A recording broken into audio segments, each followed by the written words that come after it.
வைக்கக்கூடாது. ஆகவே அதை தன்னுடைய இல்லத்திற்கே எடுத்து வந்து அதற்குரிய பூஜைகளை வெகு சிறப்பாக இந்த 108 திவ்ய தேசத்திற்கு நிகராக தன்னுடைய வீட்டையே ஒரு கோயிலாக மாற்றி இங்கே சிறப்பாக நடத்தி வருகிறார். நீங்க போகும்போது அதையும் நீங்க கவர் பண்ணிட்டு போங்க. பெருமாளுடைய திருமேனி யாம் பெற்ற இன்பம் பெருகை வையகம்ங்கிற மாதிரி இந்த வைகுண்ட ஏகாதசி நன்னாளிலே அனைவருக்கும் அந்த திருக்காட்சி கிடைக்கட்டும். இங்கே வைகுண்ட ஏகாதசி திருவிழாவை வெகு சிறப்பாக நடத்தி விஷ்ணு சகஸ்ரநாமம், லலிதா சகஸ்ரநாமம் உள்ளிட்ட நிகழ்ச்சிகளையும் நடத்தி இங்கே பரமபத வாசல், சொர்க்கவாசல் அந்த நிகழ்ச்சியும் வெகு சிறப்பாக நடைபெற்றிருக்கிறது.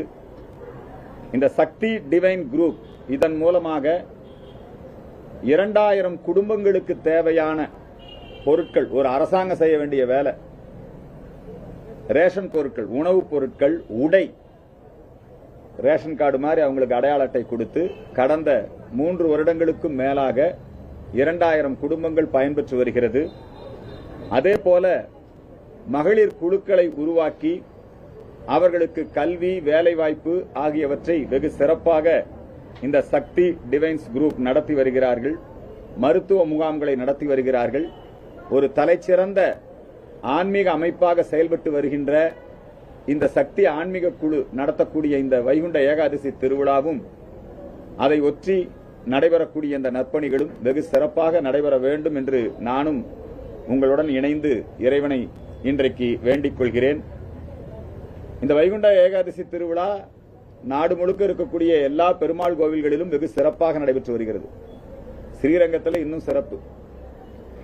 அந்த ஸ்ரீரங்கத்திலே வைகுண்ட ஏகாதசி திருவிழாவை மையமாக வைத்து அதுல பரமபத வாசல் வழியாக வருவதற்கு ஒரு கட்டணம், சாமிய இன்னொரு மண்டபத்திலிருந்து தரிசிக்கிறதுக்கு ஒரு கட்டணம்னு சொல்லி முழுக்க முழுக்க வியாபார நோக்கத்தோடு அறநிலையத்துறை அப்படியான ஒரு ஏற்பாட்டை செய்திருக்கிறது. வைகுண்டம் எல்லாருக்கும் தான், பெருமாள் எல்லாருக்குமானவர். அங்க நாங்க ஒண்ணு பொருட்காட்சி நடத்தல. 108 திவ்ய தேசத்துல முதன்மையான தேசம் நம்முடைய ஸ்ரீரங்கம் திருக்கோவில். அங்க ஏழை எளிய எல்லா மக்களும், பெருமாளுடைய பக்தர்கள் அனைவரும் வழிபடுவதற்கான ஒரு தர்ம தரிசனத்துக்கு தான் முக்கியத்துவம் கொடுத்திருக்கணுமே ஒழிய அங்கே வரக்கூடிய பெரும் கூட்டத்தை பயன்படுத்தி, பக்தியை பயன்படுத்தி வியாபாரம் செய்யக்கூடாது. பொதுவாக திருக்கோயில்களிலே, அது எந்த கோயிலாக இருந்தாலும், கட்டண தரிசன முறையை ரத்து செய்ய வேண்டும். இது எங்களுடைய நீண்டகால கோரிக்கை. எல்லா கோவில்களிலும் தர்ம தரிசனம் தான். ஆண்டவன் முன்னாடி பணக்காரன், ஏழை, ஜாதி வித்தியாசங்கள் இதெல்லாம் எதுவும் கிடையாது. ஆகவே அறநிலையத்துறை உடனடியாக அனைத்து திருக்கோவில்களிலும் தர்ம தரிசன முறையை அமுல்படுத்த வேண்டும் என்கிற கோரிக்கையை இந்த நேரத்திலே முன்வைக்கின்றேன்.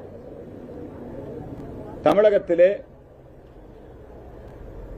இப்பொழுது திராவிட மாடல் ஆட்சி வெல்லும் தமிழ் பெண்கள் மாநாடு அப்படின்னு கோவையில் நடத்தினாங்க. அந்த மாநாட்டுக்கு அரசாங்கத்தினுடைய எந்திரங்கள் அனைத்துமே பணியாற்றின.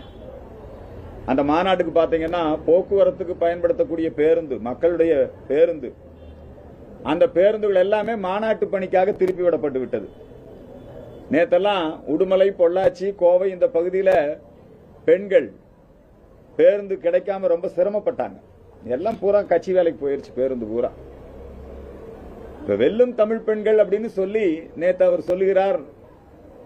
நம்முடைய மகளிர் அணியினுடைய தலைவர், திராவிட முன்னேற்ற கழகம் தூத்துக்குடி நாடாளுமன்ற உறுப்பினர் கனிமொழி அம்மா என்ன சொல்றாங்கன்னா, நாங்க தேர்தல் வாக்குறுதியை நிறைவேற்றிட்டோம், நாங்க மகளிருக்கெல்லாம் உதவித்தொகை மாதந்தோறும் 1000 ரூபாய் நாங்கள் கொடுத்து விட்டோம், அதனால தமிழ் பெண்கள் எல்லாம் வெற்றி பெற்று விட்டார்கள் அப்படிங்கிற மாதிரி சொல்றாங்க. உண்மையில இன்னைக்கு பெண்கள் மிகப்பெரிய துன்பத்திலும் துயரத்திலும் இருக்கிறாங்க. ஆசிரியர்கள், ஆசிரியைகள் அவங்க எல்லாம் இன்னைக்கு போராட்ட களத்தில் இருக்காங்க. அவங்களெல்லாம் போலீசார் குழந்தை அழுகுது கையை பிடிச்சி இழுத்துட்டு போய் வண்டியில் ஏத்துறாங்க. செவிலியர்கள், இதெல்லாம் அவங்க தேர்தலில் கொடுத்த வாக்குறுதி. ஆசிரியர்களுக்கு ஓய்வூதிய திட்டம், பழைய ஓய்வூதிய திட்டத்தை நிறைவேற்றுவேன், இது திமுகவினுடைய வாக்குறுதி. ஆனா அந்த வாக்குறுதியை நிறைவேற்றல. ஆசிரியர்கள் போராடுகிறார்கள், செவிலியர்கள் போராடுகிறார்கள். அதே போல தூய்மை பணியாளர்கள் போராடுகிறார்கள். அந்த பெண்களை எல்லாம் எப்படி கொண்டு போய் சிறை வைத்தாங்க, அந்த போராட்டத்தை எப்படி முடிவுக்கு கொண்டு வந்தாங்க. இதுல எங்க தமிழ் பெண்கள் வென்றார்கள்? திராவிட முன்னேற்ற கழகம் தேர்தல் நெருங்குகின்ற இந்த வேளையிலே அரசு எந்திரத்தை, அரசு பணத்தை தவறாக பயன்படுத்தி அவர்கள் இப்படி ஒரு மாநாட்டை நடத்தி இருக்கிறார்கள். தேர்தல் வாக்குறுதியை நிறைவேற்றிவிட்டோம் என்று கனிமொழி சொல்வது பொய். அது மட்டுமல்ல, அவங்க இன்னொரு மிகப்பெரிய பொய்யை சொல்லி இருக்கிறாங்க. தமிழ்நாட்டில் நாங்க மதுக்கடைகளுடைய எண்ணிக்கையை குறைச்சிருக்கிறோம். யாராவது கேட்டா சிரிப்பாங்க. தமிழ்நாட்டில் இந்த 4 ஆண்டுகள்ல பேருக்கு 1-2 மதுக்கடையை மூடிட்டு மது குடிப்போரின் எண்ணிக்கையை லட்சக்கணக்கில், கோடிக்கணக்கில் அதிகரிச்சிருக்கிறாங்க. மது விற்பனையை அதிகரிச்சிருக்கிறாங்க. பொங்கலுக்கு, தீபாவளி பண்டிகைக்கெல்லாம் இலக்கு வைத்து அவர்கள் மது விற்பனை அதிகரித்திருக்கிறார்கள். ஆகவே இப்ப என்ன சொல்றாங்கன்னா, இந்த தேர்தலில் வரக்கூடிய 26 தேர்தலில் ஹீரோ எங்களுடைய தேர்தல் அறிக்கை தான். மு.க. ஸ்டாலின் ஐயா அவர்கள் சொல்லி இருக்கிறார், முதலமைச்சர், உங்க தேர்தல் அறிக்கை ஹீரோ அல்ல, அது தமிழ்நாட்டுக்கு வில்லன். என்னங்க, ஏன்னா கடந்த முறை நீங்க கொடுத்த தேர்தல் அறிக்கை இருக்கு இல்லையா, அதுல எதுவுமே நிறைவேற்றல. பெட்ரோல் டீசல் விலை அதை நாங்க குறைப்போம்னு சொன்னீங்க, எங்க குறைச்சீங்க? அதே மாதிரி தான் சாராய கடையை மூடுவோம் நீங்க, எங்க மூடுனீங்க? நீட் தேர்வு விலக்கு நீங்க, எங்க நீட் தேர்வுக்கு விலக்கு? நகைக்கடன் ரத்து நீங்க, விலைவாசி உயர்வை கட்டுப்படுத்துவான் நீங்க. எந்த இடத்திலுமே இவர்கள் தேர்தல் வாக்குறுதி நிறைவேற்றவே இல்லை. மாறாக நீ அடுத்த பொய் மூட்டையை தயார் பண்றதுக்காக மறுபடியும் கனிமொழி தலைமையில தேர்தல் வாக்குறுதியை தயாரிக்கிறோம். இன்னொரு பொய் மூட்டையை தயார் செய்யக்கூடிய அந்த வேலையை கனிமொழி எடுத்திருக்கிறார். இதற்கெல்லாம் மக்கள் ஏமாற மாட்டார்கள். இவர்கள் தேர்தல் வாக்குறுதியை நிறைவேற்றவில்லை என்பதுதான் மக்கள் அனைவருக்கும் தெரிந்த உண்மை. எனவே இந்த வெல்லும் தமிழ் பெண்கள் என்கிற அந்த மாநாட்டிலே அரசு எந்திரம், மக்கள் பயன்படுத்தக்கூடிய போக்குவரத்து, அதே மாதிரி ரோடு, அதெல்லாம் இப்ப மற்ற கட்சிக்காரங்க அதெல்லாம் பண்ண முடியாது. ரோடு புதிதாக போடப்பட்ட அந்த சாலைகளை தோண்டி கொடிகளை எங்க 2 கிலோமீட்டர் 3 கிலோமீட்டருக்கு நடத்தி முழுக்க முழுக்க அரசு எந்திரம் அவர்களுடைய முறைகேடுகளுக்கு துணை போயிருக்கிறது. அவர்கள் மீதெல்லாம் நடவடிக்கை எடுக்க வேண்டும் என்கிற வேண்டுகோளை முன்வைக்கின்றேன். தமிழ்நாட்டில் ரொம்ப தமிழக மக்கள் அனைவருமே ரொம்ப அதிர்ச்சி அடைஞ்சிருக்கிறாங்க. மாணவர்கள் அவங்க கையில போதையோட, அருவாளோட, கத்தியோட ரீல்ஸ் போட்டிருக்காங்க. ஒருத்தரை கொடூரமா வெட்டி. எந்த அளவுக்கு சட்டம் ஒழுங்கு மோசமாக இருக்கிறது என்பதற்கு இது ஒரு மிக முக்கியமான உதாரணம்.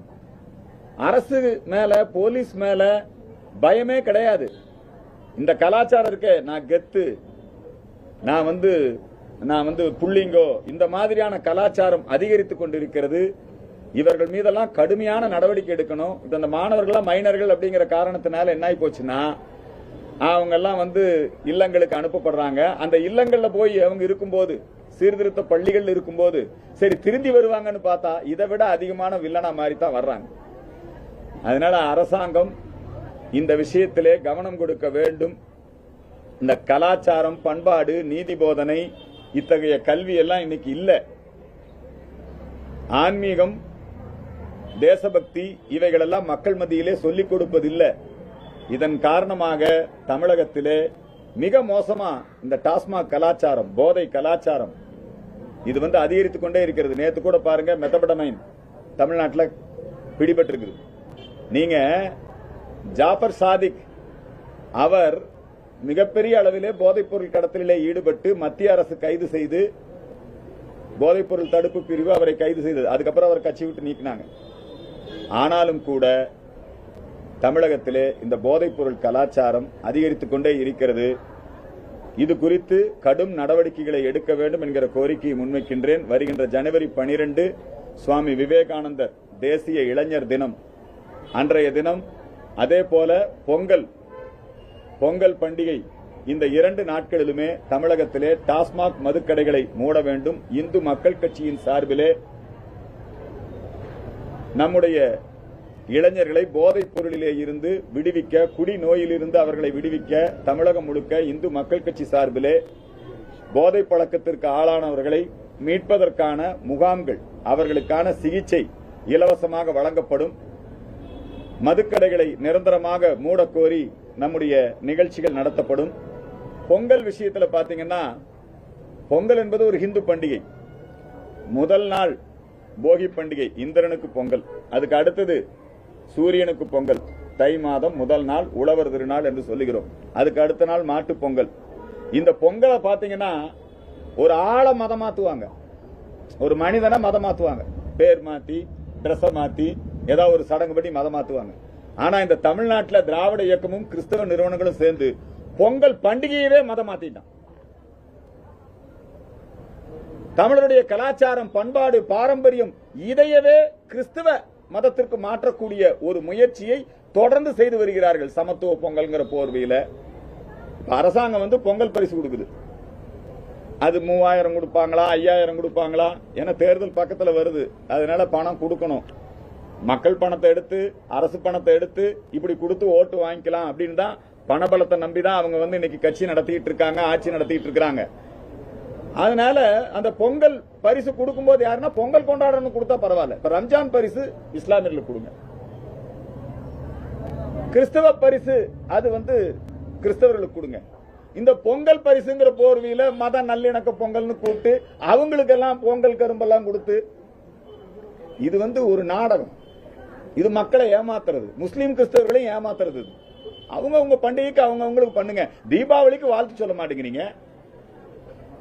ஆனா இந்த பொங்கலில் இருக்கக்கூடிய ஆன்மீகத்தை, இந்த பொங்கலில் இருக்கக்கூடிய வாழ்வியலை, கலாச்சாரத்தை, பண்பாட்டை அவர்கள் பிரிக்கக்கூடிய அந்த சர்ச்சைகளுடைய சதிக்கு துணை போக கூடாது. பொங்கல் பரிசுகள் பொங்கல் கொண்டாடுபவர்களுக்கு வழங்குங்கள். அந்த கோரிக்கை இந்த நேரத்தில் நாங்கள் முன்வைக்கின்றோம். இப்ப மாவட்ட ஆட்சித்தலைவர்களே அவங்க அங்கீகாரம் கொடுக்கலாம். கோயிலுக்கு அருகாமையிலேயோ அல்லது பொது இடங்களிலேயோ அவங்க ஒரு வழிபாட்டு தலத்தை, ஒரு சர்ச்சை கட்டுறாங்கன்னு வச்சுக்கோங்க, அதுக்கு டிஸ்ட்ரிக்ட் கலெக்டரே கொடுக்கலாம் அப்படிங்கிற மாதிரி ஒரு உத்தரவு இன்னைக்கு போட்டிருக்கிறாங்க. இது சட்டத்துக்கு எதிரானது. மண்டைக்காடு கலவரத்துக்கு பிறகு ஜஸ்டிஸ் வேணுகோபால் கமிஷன், நம்முடைய எம்ஜிஆர் அவர்கள் ஆட்சி காலத்தில் அந்த வேணுகோபால் கமிஷன் பரிந்துரைகளை எம்ஜிஆர் ஆட்சி ஏற்றுக்கொண்டது, அரசு உத்தரவாக பிறப்பித்தது. ஒரு மதத்தினுடைய வழிபாட்டு தலத்திலிருந்து 100 மீட்டருக்கு அப்பால தான் பிற மதத்தினுடைய பிரச்சாரம் நடைபெறணும். பிற மத பிரச்சாரங்கள், நாத்திக பிரச்சாரங்கள் கோயிலுக்கு அருகாமையில நடக்கக்கூடாது. இது எம்ஜிஆர் அரசு போட்ட உத்தரவு, வேணுகோபால் கமிஷன் அடிப்படையில். பக்கம் பக்கமா நீங்க பிரச்சனைகளை உருவாக்கக்கூடிய வகையிலே ஒரு திடீர் சர்ச்சைகளுக்கு அனுமதி கொடுக்க கூடாது. ஆனா அன்னைக்கு அந்த உத்தரவை இன்னைக்கு மாத்தி இருக்கிறாங்க. கிறிஸ்தவர்களுடைய நிர்பந்தம், அதன் காரணமாக அந்த உத்தரவையே இன்றைக்கு மாற்றி இருக்காங்க. இதற்கு எங்களுடைய வன்மையான கண்டனத்தை தெரிவித்துக் கொள்கிறோம். நாங்க சர்ச்சை கட்டுறதை எதிர்க்கல. ஒரு வருடத்திற்கு 1600க்கும் மேற்பட்ட சர்ச்சுகள் புதிதாக கட்டப்படுகிறது. 300க்கும் மேற்பட்ட மசூதிகள் புதிதாக கட்டப்படுகிறது. ஆனால் இந்து சமய அறநிலையத்துறை ஒரு கோயிலை கூட புதுசா கட்டுறதில்லை. ஒரு வருடத்தில் 40 அல்லது 50 கோயில்கள் தான் புதிதாக கட்டப்படுகிறது. அதுவும் இந்து சமய அறநிலையத்துறை கட்டுறதில்லை, தனியார்கள் தான் கட்டிட்டு இருக்கிறாங்க, பக்தர்கள் தான் கட்டிட்டு இருக்கிறாங்க. இந்த மதமாற்றத்தை தடுக்க வேண்டும், ஆன்மீகத்தை வளர்க்க வேண்டும் என்று சொன்னால் இந்து சமய அறநிலையத்துறை நிறைய புது கோயிலை கட்டணும். இப்ப திருப்பதி தேவஸ்தானம் எல்லா இடங்கள்லயும் பெருமாள் கோயில் கட்டுறாங்க. இப்ப திருவண்ணாமலை கோயில் எல்லா இடங்கள்லயும் சிவன். இப்ப நம்முடைய மக்கள் இப்ப நீங்க பாருங்க, சென்னையில எந்த பகுதியில் பார்த்தாலும் திடீர் சர்ச்சு. ஆனா நம்முடைய மக்கள் வசிக்கூடிய பகுதியில் கோயில்கள் புதுசா கட்டப்படுதா? அது இல்லாம இருக்குது. எனவே இந்து சமய அறநிலையத்துறை புதிதாக கோயில்களை கட்ட வேண்டும். இப்பொழுது ஆட்சித்தலைவர் திடீர் சர்ச்சைகளுக்கு அனுமதி கொடுக்கக்கூடிய வகையிலே உத்தரவை பிறப்பித்திருக்கிறார். அதை ரத்து செய்ய வேண்டும். இந்த கோரிக்கைகளை எல்லாம் இந்த நேரத்திலே நான் முன்வைக்கின்றேன். அனைவருக்கும் வைகுண்ட ஏகாதசி அந்த வாழ்த்துக்களை தெரிவித்துக் கொள்கிறேன். நீங்க தான் கேட்கறதா அந்த கேட்கறேன். பொங்கல் திருநாள் மன்னர் திருநாள், அது சமத்துவ பொங்கல் கொண்டாடுறதுல என்ன தவறு? பொங்கல் என்பது ஒரு ஹிந்து பண்டிகை, சனாதன ஹிந்து தர்மத்தின்படி நடக்கக்கூடிய பண்டிகை. தமிழர் அப்படிங்கிறது நம்முடைய மொழி அடையாளம், புரியுதுங்களா? அது தமிழர் திருநாள், அறுவடை திருநாள், என்னங்க பொங்கல் விழா, சங்கராந்தி. நீங்க இந்த பொங்கல் விழாங்கிறது நாடு முழுக்க நடக்கக்கூடிய ஒரு விழா. நம்முடைய நாட்டில் இமய முதல் ஈழம் வரை எங்க இருந்தாலும் இந்த விழாவை கொண்டாடுறாங்க. சூரியனுக்கு பொங்கல் வைக்கிறாங்க. இங்க மட்டும் ஜல்லிக்கட்டு இல்ல, இங்கேயே ஜல்லிக்கட்டு ஒவ்வொரு மாவட்டத்தில் ஒவ்வொரு விதமா நடக்கும். சில இடத்துல மஞ்சு விரட்டு நடத்துவாங்க, புரியுதுங்களா? சில இடத்துல எங்க ஊர் பக்கமெல்லாம் சலங்கை ஆட்டம் நடத்துவாங்க, ரேக்லா ரேஸ் நடத்துவாங்க. ஒவ்வொரு ஊர்ல ஒவ்வொரு மாதிரி நடக்கும். அதே மாதிரி நீங்க அங்க கர்நாடகாவில் போயிட்டீங்கன்னா காம்பளா நடத்துவாங்க, எருது இல்லைங்களா? வயல்வெளியில எருது ஓட்டுவாங்க. இங்க என்ன பண்றாங்கன்னா வேணுமென்னே இவர்கள் திராவிடம் மற்றும் கிறிஸ்தவத்தை பின்பற்றக்கூடிய இவர்கள் இந்த பொங்கல் பண்டிகை ஏன் சமத்துவ ரம்ஜான் கொண்டாடுங்களேன், யார் வேண்டாங்களா? வேணுமென்னே நம்முடைய இந்த பண்டிகையை அவர்கள் கபலீகரம் செய்ய துடிக்கிறார்கள். அந்த சதி திட்டத்தின் ஒரு அடிப்படையில தான் ஐயா கருணாநிதி என்ன பண்ணாருன்னா சித்திரை 1 புத்தாண்டு இல்ல தை 1 தான் புத்தாண்டு அறிவிச்சார். அதுக்கப்புறம் ஜெயலலிதா அம்மா வந்து அதை மாத்தினாங்க. ஒரு புத்தாண்டுங்கிறது நம்ம நாட்டில் நம்ம கலாச்சாரத்தில் நம்முடைய பாரம்பரியத்தில் விஞ்ஞான பூர்வமா சித்திரை 1 தான் நமக்கு புத்தாண்டு, அதுதான் தமிழ் புத்தாண்டு. இது அரசியலுக்காக தை, ஏன்னா ஜனவரி 1 தையும் ஒன்னா வரும். எப்படியாவது இந்த மக்களை ஆங்கிலப்படுத்த வேண்டும், இந்த மக்களை கிறிஸ்தவப்படுத்த வேண்டும் என்பதற்காக தொடர்ந்து திராவிட இயக்கங்கள் கிறிஸ்தவ நிறுவனங்களுடன் இணைந்து செயல்படுது. அந்த சதியின் ஒரு அங்கம் தான் சமத்துவ பொங்கல். என்னங்க அது வரவேற்கத்தக்க ஒன்று தானே சார். இந்துக்களுக்கு எந்த தெய்வமும் விரோதமான தெய்வம் கிடையாது. சனாதன இந்து தர்மத்துல 33 கோடி தேவர்கள் இருக்காங்க. அதுல ஒரு இயேசுநாதரை கும்பிடுறதுக்கு ரொம்ப வரவேற்பு, வாழ்த்துக்கள். அதெல்லாம் ரொம்ப தவறான செய்திங்க. கிறிஸ்தவர்கள் தாக்கப்பட்டது கம்யூனிஸ்டுகளால கேரளத்துல. நீங்க வட மாநிலங்கள்ல கிறிஸ்தவர்கள் அதிகமா பிஜேபிக்கு ஓட்டு போடுறாங்க. வட மாநிலங்கள்ல யாருங்க ஆட்சி? நீங்க சொல்லுங்க, வடகிழக்கு மாநிலங்கள்ல யாருடைய ஆட்சி? கோவால கிறிஸ்தவர்கள் பெரும்பான்மை, யாருடைய ஆட்சி? இவங்க வந்து கிறிஸ்தவர்களையும் பிஜேபியும் பிரிக்கணுங்கிற சதியின் காரணமாக திமுக அப்படி ஒரு குற்றச்சாட்டை முன்வைக்குது. எங்காவது 1-2 சம்பவம் நடந்திருக்கும். அதை வந்து நீங்க வந்து ஒரு பிஜேபிக்கு வெறுப்பு பிரச்சாரமா அதை நீங்க இங்க பண்ணக்கூடாது. கிறிஸ்தவர்கள் நீங்க நல்லா தெரிஞ்சு பாதிப்பு மேல அவங்க மேல நடவடிக்கை எடுப்பாங்க. இதை எப்படி ஆதரிக்க முடியும்? நாங்களும் இறைவனை வழிபடுகிறவர்கள், அவங்களும் இறைவனை வழிபடுகிறவர்கள், புரியுதுங்களா? நான் எங்களுக்கு எந்த தெய்வமா இருந்தா எந்த சாமி வச்சாலும் கும்பிடுவோம். நரேந்திர மோடி அது மாதிரி ஆளுதான். அவருக்கு வந்து மத அடிப்படையில் மக்களை, சனாதன இந்து தர்மம் மத அடிப்படையில் மக்களை பிரிக்காது. சனாதன இந்து தர்மத்துக்கு ஜாதி மத வேறுபாடு கிடையாது. இந்தியாவுக்கு ஜாதி மத வேறுபாடு கிடையாது. ஆனால் ஜாதி மத வேறுபாட்டை உருவாக்கி அதிலே அரசியல் சுயலாபங்களுக்காக திமுக, கம்யூனிஸ்ட் உள்ளிட்ட அமைப்புகள், சில கிறிஸ்தவ மிஷனரிகள் அவங்க இந்த காரியத்தை செய்யறாங்க. தொடர்ந்து ஒரு ஏங்க கிறிஸ்துமஸ் கொண்டாடுறீங்க, கிறிஸ்துமஸ் அவங்க தேவாலயங்கள்ல சர்ச்சுகள்ல அவங்க கொண்டாடுறாங்க, அங்க எதுக்குங்க அரசியல்? ரம்ஜான் கொண்டாடுறீங்க, அது உங்களுடைய புனிதமான பண்டிகை, அங்க எதுக்குங்க அரசியல்?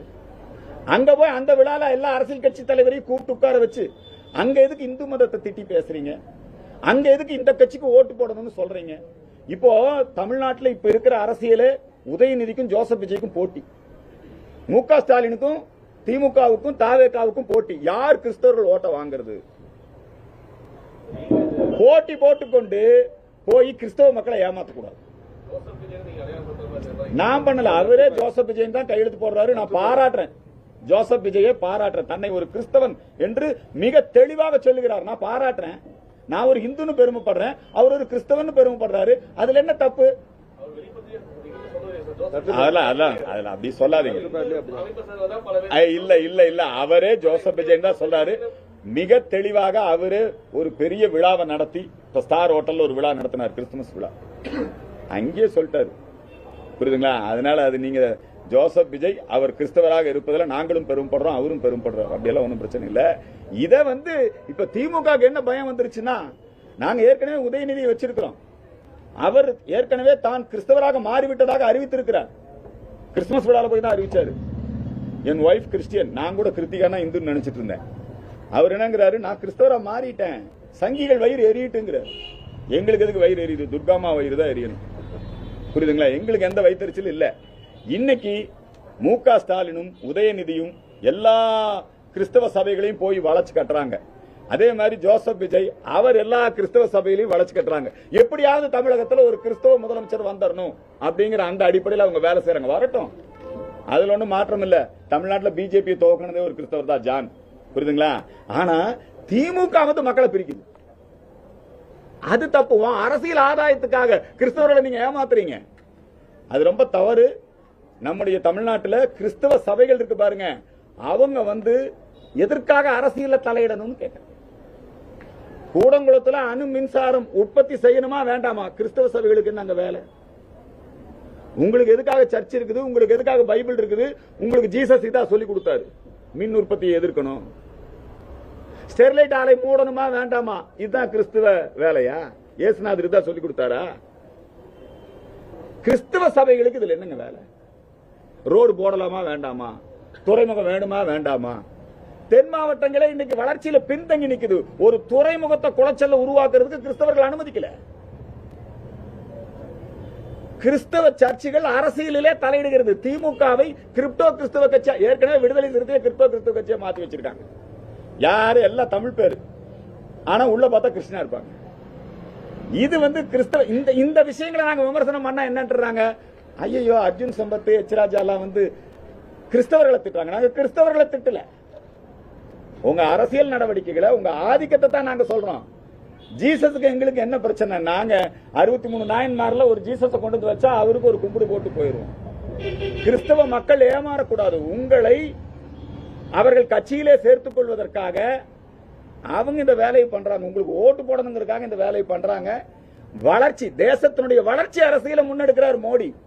ஆனா அந்த வளர்ச்சி அரசியலை முறியடிக்க வேண்டும் என்பதற்காக திமுக இன்றைக்கு இவர்களோடு சேர்ந்து கொண்டு மத்திய அரசாங்கத்தினுடைய எல்லா திட்டங்களுக்கும் எதிர்ப்பு. புதிய கல்விக் கொள்கையா எதிர்ப்பு, எந்த திட்டம் கொண்டு வந்தாலும் எஸ்ஐஆருக்கு எதிர்ப்பு. சரி, திமுக எதிர்க்குது, விஜய் எதுக்குப்பா எஸ்ஐஆர் எதிர்க்கிறாரு? என்னெல்லாம் திமுக சொல்லுதோ அதை பூரா விஜய் செஞ்சுக்கிட்டே இருப்பார். திமுக பினாமி கட்சி தான் தாவேகா. திமுக உருவாக்கிய ஒரு அமைப்பு தான். எப்படி மக்கள் நீதி மையத்தை கடந்த தேர்தலில் உருவாக்குனாங்களோ அதே வேலை தான். திமுக என்ன எழுதி கொடுக்குறோம், தூய சக்தி தீய சக்தி பேசுறாருல, அல்ல திமுக எழுதி கொடுத்து பேசுறது தான். எழுதி கொடுக்கிறது யாரு? ஆதவர்ஜுன், ஜான் ஆரோக்கியசாமி. அதனால இது வந்து சபைகள் நேரடியாக ஒரு அரசியல் கட்சியை கைப்பற்றி அவர்கள் செயல்படுவதை தான் நாங்கள் எதிர்க்கிறோம். அதே மாதிரி தான் இந்த பொங்கல் விழாவை அவங்க கைப்பற்றுவதற்கு முயற்சிக்கிறார்கள். இது இந்து பண்டிகை பொங்கல், நம்முடைய தமிழர் பண்டிகை. இது இதை வந்து அவங்க வந்து இதை ஆதிக்கம் பண்ணி அப்படியே தமிழர்களை அப்படி ஜனவரி 1 கூட்டிட்டு போறது, மம்மி டாடி கூட்டிட்டு போறது, புரியுதுங்களா? அப்படியே அவங்கள வந்து அந்த கிறிஸ்தவ கலாச்சாரத்துக்கு அழைச்சிட்டு போறது, நள்ளிரவுல கோயில நட திறந்து பூஜை பண்றது. கோயிலுக்குன்னு சில முறை இருக்குது. நாங்க நாள் கணக்கு எங்களுக்கு சூரிய உதயத்துல தான் துவங்குது, உங்களுக்கு நாள் கணக்கு நைட்டு 12 மணிக்கு துவங்குது. நீங்க சர்ச்சில் பண்ணிக்கங்க புத்தாண்டு கொண்டாட்டம். எதுக்காக வந்து நீங்க இங்க எங்க கோயில்கள்ல வந்து நள்ளிரவுல நட திறந்து பூஜை பண்றது எந்த வகையில நியாயம்? அறநிலையத்துறை அதை தடை செய்யும். அவங்க கேக் வெட்டட்டும், கொண்டாடட்டும், அவங்களுக்கு வாழ்த்துக்கள். அதுல போதை கலாச்சாரத்தையோ அல்லது புத்தாண்டு கொண்டாட்டம்ங்கிற போர்வையில் நடக்கக்கூடிய பண்பாட்டு கலாச்சார சீரழிவு நிகழ்ச்சிகளை தடை செய்யுங்க, நடவடிக்கை எடுங்க. இங்க ஒரு ஸ்டார் ஹோட்டல்ல புத்தாண்டு கொண்டாட்டத்துல அப்படியே விழுந்தெல்லாம் செத்து போயிட்டான். பல இடத்துல சட்டம் ஒழுங்கு பிரச்சனை வருது. அதனால அதெல்லாம் கண்ட்ரோல் பண்றதுக்கு நடவடிக்கை எடுக்கணும் தான் கேட்கிறோம். நாங்க ஒன்னும் கிறிஸ்துமஸை எதிர்க்கல அல்லது இதெல்லாம் எதிர்க்கல. பொதுவான இதை உடனே நீங்க இதை மதவாதத்தோட அடையாளப்படுத்தக்கூடாது. கேளுங்க அவங்க கிட்ட, எதுக்காக பாதிரிகள் கூடங்குளம் அணுமின் நிலையத்தை எதிர்க்கிறார்கள், எதற்காக ஸ்டெர்லைட் ஆலையை மூடுவதை எதிர்க்கிறார்கள், எதற்காக 8 வழிச்சாலையை எதிர்க்கிறார்கள், எதற்காக துறைமுகத்தை எதிர்க்கிறார்கள்? இது என்ன பைபிள்ல சொல்லி இருக்கா துறைமுகம் வேண்டான்னு? இது வேணும்னே கிறிஸ்தவ மிஷனரிகள் இதை செய்கிறார். வேற ஏதாவது கேள்வி இருக்கா? நன்றி.